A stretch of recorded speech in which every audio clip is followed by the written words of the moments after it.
Welcome back to Happiness, a Sceptics Guide with me, Gary Wood, and him, Paul Flower, in which we what was the phrase we used? We periodically peek into the minds of everyone to give you research-based happiness advice. Have a shufty in the shopping cart of self-care. I don't know. Woo-hoo. Right then, I've lost my thread now.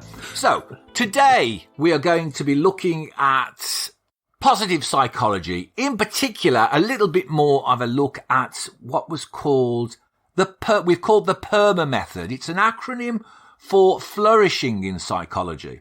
So, positive psychology very much focuses on how to build and create and maintain positive emotions, as opposed to what we would say the old-fashioned psychology where you blamed your mother for everything, and it's your parents' fault, and we looked at doom and gloom. So it is interesting, though, isn't it, that you'd sent me a questionnaire, and some of this is based on that questionnaire and the findings of it.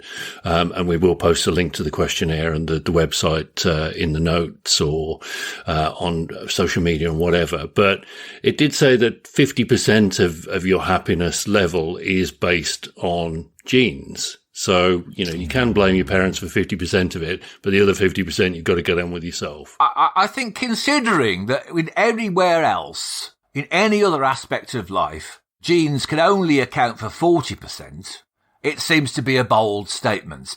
And positive psychology is moving into that hereditary kind of look at emotion. And they've been looking at lots of twin studies. And as we learnt in psychology, twin studies are just one step up from pseudoscience. It's one of those things where it'll prove whatever you want it to say, such as... So essentially twin studies are when you study a pair of twins to find out, by using different methods on each twin, you think you have some kind of, better... I mean, it's been on BBC TV with twins recently, so, people clearly believe in this. The problem is with twin studies, even when the twins are separated, they are raised in such similar conditions that you cannot take out the nurture. Although they will claim it is, there is no way you can control for nurture, as they claim. So my cat's just pushed its way into the room. Well, lovely. If there's a noise in the background, that's my cat. Well, it makes a change from the chair, that's all I can say. Indeed. Right, so we're going to be looking at this model of flourishing. That's me closing the door behind the cat, sorry. It's fast. The cat's flourishing, let's put it that way. It's fast becoming one of those old-fashioned radio playhouses, isn't it? Well, we have Mrs. Flower tramping across a tray of sand or is the cat going to do that? No, the cat might do it, but Mrs. Flower is immobile at the minute due to breaking her shoulder. Oh, dear me. Poor Mrs. Flower. Scratching at the door. What, Mrs. Flower or the cat? The cat's called Doris, so choose what you will. If you're coming in, come in. This is an aside. We're going to get rid of this. Who says? Anyway, so a while back, I think it was during the episode 3, we looked at the PERMA method. And PERMA stands for positive emotion, engagement, relationships, meaning, and achievement. And just to correct the record, is that you sent me this questionnaire and I didn't look at it. Fair enough. And then I sent it back to you for you to look at it. And the idea is that the questionnaire looks at these separate aspects of positive emotion, engagement, relationships, meaning, and achievement. Did you do the short version or the long version? I always do the long version. Very good. I was expecting you to say that 2-minute version. Anyway, takes about 20 minutes. But it doesn't just include flourishing, the PERMA method. It includes other models in positive psychology, such as Keyes and Haight's 2002 flourishing model. One of my favourites. Well before Martin Seligman came up with PERMA. And it also includes our dear departed friend, Professor Ed Diener. There's his well-being scale there. And it also includes, I never know how to say her name, I think it's Rife, Carol Rife, and she's got 6 factors of well-being, and it includes a bit of that. So as we go, we can discuss a little bit more of that. So, how did you get on with it? I felt that I was very average, and It produces results for you which kind of give you a percentage basis for the different levels of PERMA, essentially, as well as some others. So, it's a 1 to 5 basis for most of the questions. So I felt I was falling in the middle on quite a lot, which, just feels a bit dull, to be perfectly honest. So it gave me a positive emotions score of 42.58%, which was average. Very accurate, isn't it? Yeah, go on. Indeed. Engagement was 10.23, below average. Oh, okay. Relationships, 53.68, an average score. Meaning, 31.35, an average score. Now, this is where I was like, average seems a very broad scope in that basis. If 31% and 53% are both average. And accomplishment was 25.31%, also an average score. There were some other factors that it gave in, which I was unsurprised about. Negative emotions, 96.73, a higher than average score. This is your tendency to feel sad, anxious, or angry. Yeah, well, I think we'd already established that without the that's a bit bitchy, isn't it? So, what's interesting there is the engagement, because another word for engagement is flow. Yes. So when we talked about being in flow with the famous psychologist, now also dear departed, they're dropping like flies, Mihai Csikszentmihalyi, because I love saying that name. I know, because you can. Yes, just because I can, just because I practiced. His basic idea of flow was, if we set goals that stretch us and take us out of our comfort zone a little bit, but goals which we're passionate about, if we spend time doing those goals, we lose sense of ourself and we lose sense of time, and that is a definition of happiness. That's what engagement is. It's finding something that a goal that will stretch you, back to goals, and spending time doing it. And it doesn't necessarily matter what it is. It could be, I know you could take up macrame or flower arranging. Both of which are unlikely. Well, they are. I don't know. I can't think of it. Or crafting manure into interesting pots and varnishing it and selling it in car boot sales. I don't know. I don't know why that came into your mind. I don't know. Well, it's the idea that it'd be you craft it out of this manure, and you put. Why manure though? Which readily available, and it's cheap, and then you certainly recycling. Craft it into a bowl, and then you could paint it and varnish it, and then it would look beautiful. Except when it rains and people would go, you're on the car boot sale, they go, those bowls are lovely. Can you smell? So, that's it worries me the extent to which you've thought this through. Yes, it does. I don't know where that came from, but no, me neither. No, I don't think. Neither will anybody else, but let's hope it's useful for them. So one thing that the questionnaire did suggest is, on the back of some of these scales, some possible actions that one might do. Yeah, which is that's the useful bit, I think, and that's why it's worth people having a look at it. So it was 5 techniques selected to improve your well-being based on the scores that you get from the questionnaire. Now, just to point out that one of those techniques is designed not to improve the lower ones, it's actually to boost the strength. Okay. So the idea is, if you spend more time doing something you're good at, you're going to be happier rather than struggling to try and improve. So it's getting that balance. Because that's, when we're at work, it's always, you need to improve this, you need to improve this, you need to improve this, rather than, how can I change the job so I'm actually using my strengths and managing the weaknesses? So what were your suggested tasks? To get moving, which I thought was difficult because I already do at least 5 days of exercise per week. Okay. So I'm not going to be extending that anytime soon. I do extend it, but it's difficult to do more than I already do. Avoid social comparisons. I wasn't conscious that I was making social comparisons, but maybe I am. A visualization exercise. Okay. Which is, essentially a method of relaxation by which you visualize yourself somewhere that you'd like to be, rather than where you are at the present moment in time, and kind of really bathe yourself in the memories of that place and the sights and the sounds and what you would hear and all that kind of stuff. You at your best. I'm not actually sure what that one was. And using your strengths. And so the strengths could be those character strengths / values that we looked at in episode 4. Was it episode 4?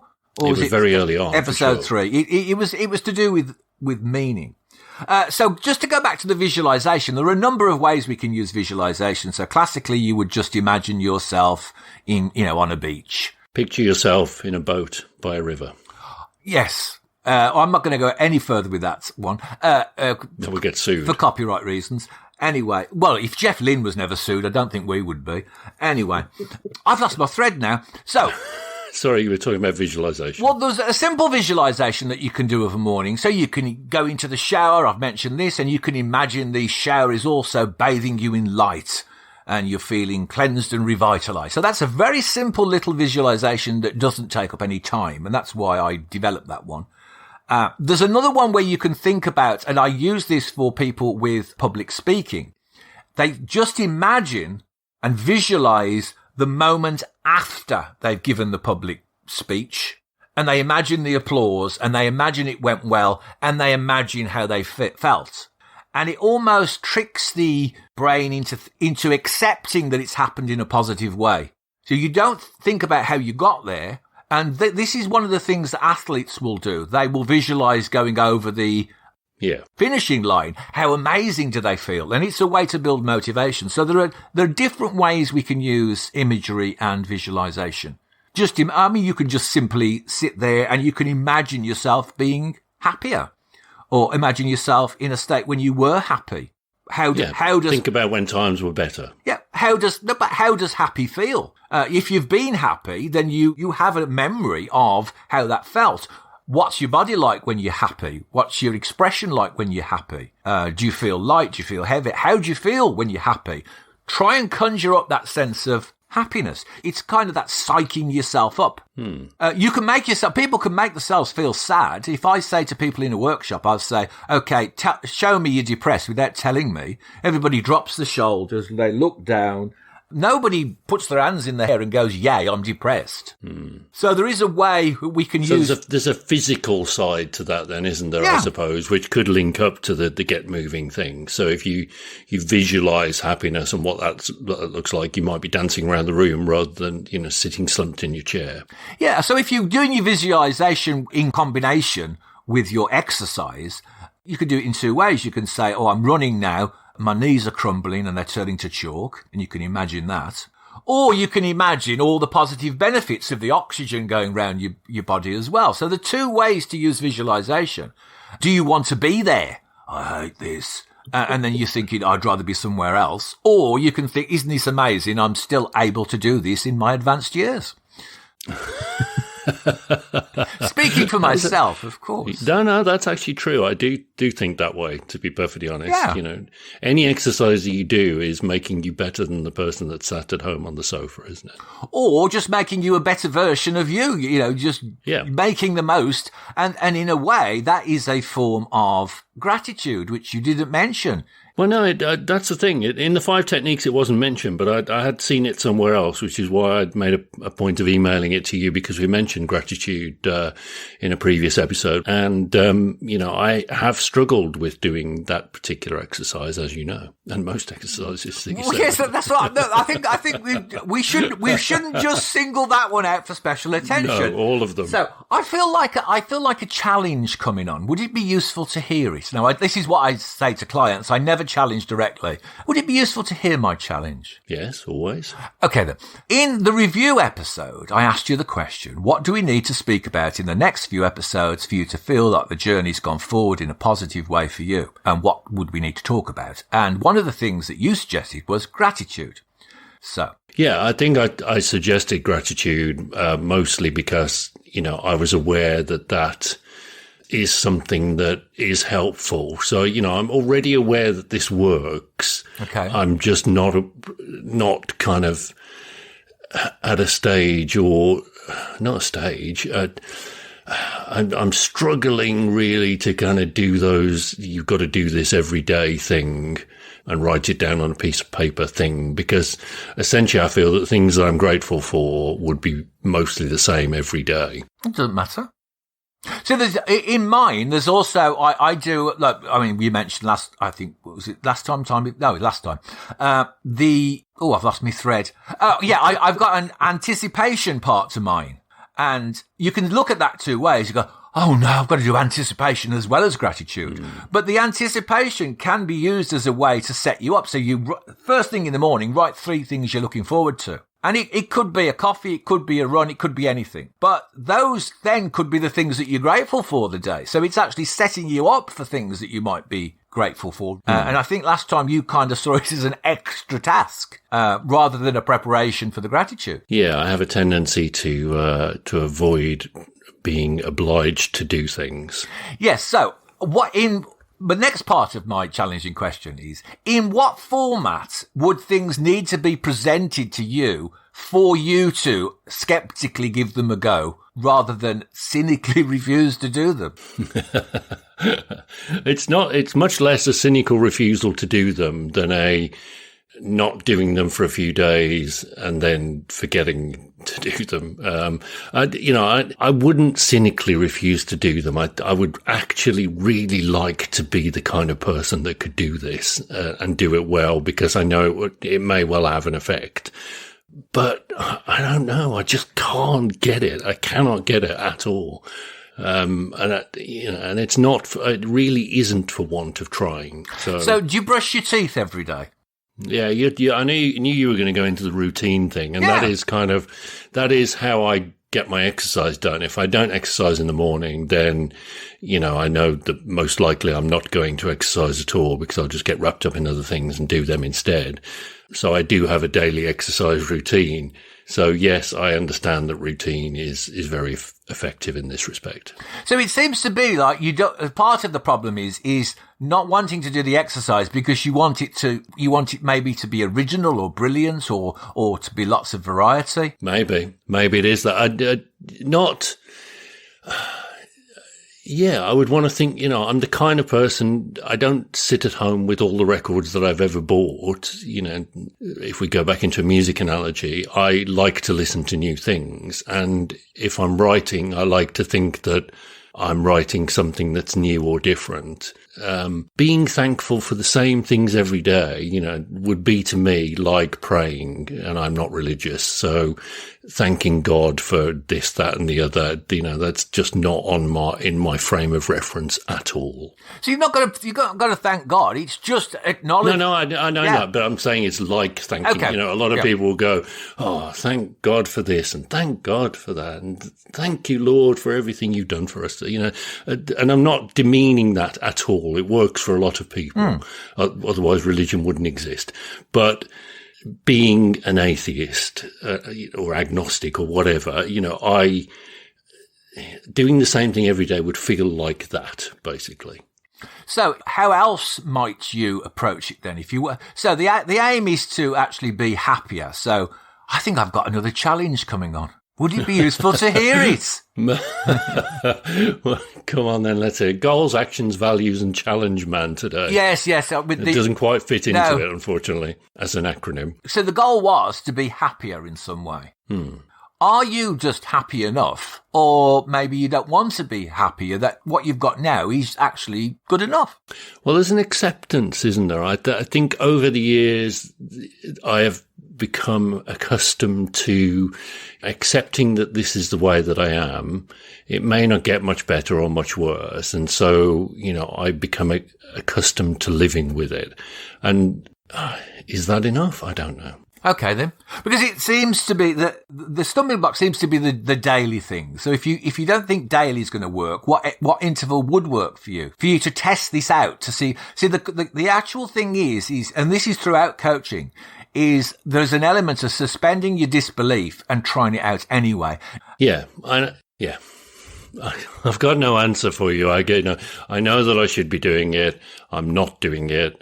I don't know whether I need a pop-up on the phone every day to tell me to do it, but, I mean, that's the thing, is to work out, if it's just remembering to do it, and that goes for anything, how do you remember to do things normally? This is nothing special, it's just... No, and that's why routine works, isn't it? Because you have a routine of brushing your teeth, you have a routine of X, Y, and Z, you have a routine of eating at certain times, and that's mostly why those things happen. Yeah. I have to find a way. Yeah, so that might be the answer, just to stick a pop-up on your phone and say, just do this. Or it doesn't have to be this exercise. It might be, a few minutes of mindfulness. But it's the idea of trying something for a consistent period of time. Now, just to tell you, I practice what I preach as well. I have committed to a 120-day visualization exercise. Plus, every morning for the past, I think I'm trying to work out when it was now. I haven't been ticking it off. I've done it every day, chanting mantras every morning. Okay. And I just want to see because, it's claimed that it has an effect. So I'm thinking, okay. So in terms of how you would know it had an effect, is that a little bit speculative or not? I've got an app on my phone that I log my mood. Okay. So I log my mood every day, at least once a day. And it's on a scale of 1 to 5. And then with that, I add some activities, and included in there are my values as well. Have I lived to my values? Have I done a bit of meditation? Have I done so I do keep a record, and I link it to mood. Okay. And presumably, how can you assess your mood on a daily basis? And I know we're going to get into areas that are a little bit ethereal, but mine's, I'm all mine are in Greek, actually. I should really tell you. I don't know why. I love Greece. So yeah, you've been trying to learn Greek. So that makes sense that you would change certain things into Greek. So my moods would be polikala, which means I'm very well. Endaksi means okay. Etsiketsi is so-so. Kakos means bad. And then, and not, I could have guessed that. Not quite as bad as that. The really bad one is scatter. And you could probably imagine what that means. So if I wake up one day and I feel crap, it would be a kakos or a scatter moment. So you're doing that the first thing in the morning, are you? No, I usually do that sometimes throughout the day. It depends because if my day is very different. But usually about 9 o'clock of the night, 8, 9 o'clock of the night. Okay. So you're reviewing the day that's gone, basically. Okay. I think that is quite a good tip. I might go for that. And the app is called Dailyo, Daylio. And what it does help to do is you start to see patterns of, okay, I've done these exercises, I've done these things today, and they seem to have been. But the problem is there are external factors, aren't there? So, there'll be things that impact you, even though you've done your gratitude and your meditation and your visualization. So doing Dailyo at the end of the day, where I've done everything that possible that I could have done to make myself feel happier, but there were some cataclysmic things that happened, in my working life. So therefore, they're going to affect that end score. And when they just completely disrupt it at some point? Well, it does, or it might be mitigating it. It might be that doing those things has actually taken the edge off. And that's what a lot of the time I look to do sometimes. If I know I've got something tough coming up, what can I do to kind of gird my loins? And I'll give you an example with the mantra that I'm doing. Is I do a particular mantra and I visualize sweeping. I do it the first thing in the morning and I visualize sweeping the day, sweeping things clear to start the day. So it's almost like a cleaning process. And it just kind of makes me feel a little bit more, so far it feels like I feel more focused. Okay. Now, I've done them all in Sanskrit because you don't want to be, English mantras sound just really naff.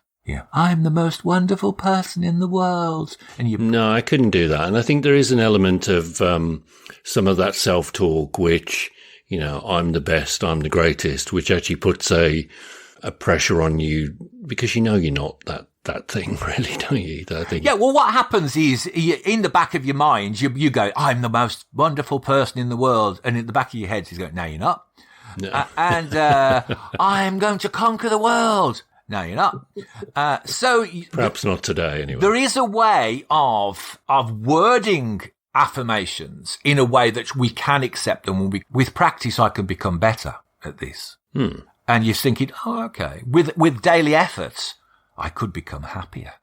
I used to do a mantra, actually. I used to have to walk from, this is probably going to be of use to people who know the distance in the UK, but I used to have to walk from Euston Station in London to Soho to begin a day's work. And I had a mantra during part of that because, when you walk the same journey years and years at a time, you kind of have to get through it a little bit. So I did have a mantra at that point, which was better, brighter, fitter, faster, happier, healthier, Yeah, maybe that had an effect at the time. I don't know. Well, wouldn't that be a wonderful thing then if you could get up and in tradition, you have to do it in multiples of 9.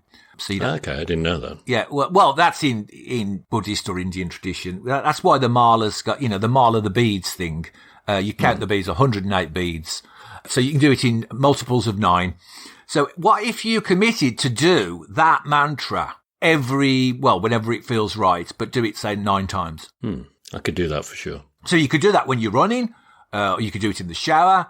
So that would be just to see, okay, is this having any effect? You might think, well, actually, no. Or you might think, maybe. But a maybe sometimes a start. If you can get from no to maybe, then that starts the brain thinking, okay, maybe if this isn't working, what else could I do? How could I tweak? So that might be our takeaway from this one. So just to recap then, the PERMA method, or the acronym, is a method of flourishing. It's a way of looking at aspects of your life, so positive emotions. There is a danger that we can focus too much on positive emotions and it can be all about pleasure and not about happiness. So I would suggest that the engagement, the relationships, the meaning and the achievement are the important ones, and they should lead to the positive emotion rather than the positive emotion just being a standalone. Otherwise, it's easy to have positive emotion. Have a piece of cake. It isn't. I mean, that works for cake works for everybody. Yeah. So it's quite easy to get positive emotion, and that's pleasure. And that's confusing pleasure with happiness. So the others, being more engaged, being in flow, working on relationships, social connections, and intimacy as well. So, liking people, but, valuing people is what we did in the Valentine's episode. Meaning, finding a purpose in life, something belonging to something greater than yourself. And achievement, of course, is our old-fashioned, well-trod friend, goals. Well-trodden down friend, goals. Yeah. Grind him into the dirt. So some of the things, just to mention in the questionnaire you did, the kind of things that were tapped into was rising to life's challenges, engagements and relating, fulfillment, creativity, productivity, looking beyond oneself, looking ahead, self-acceptance, personal growth, purpose in life, environmental mastery, autonomy. So it's looking at one of those areas and maybe just picking, okay, I'm going to pick on these and I'm going to work on one of those areas. Fulfillment goals, looking ahead, environmental mastery, that's learning a new task or getting better at an existing task. It might be, you pick up the banjo again. Cause I know you used to be a mean dab hand, when you were reenacting scenes from Deliverance. Right.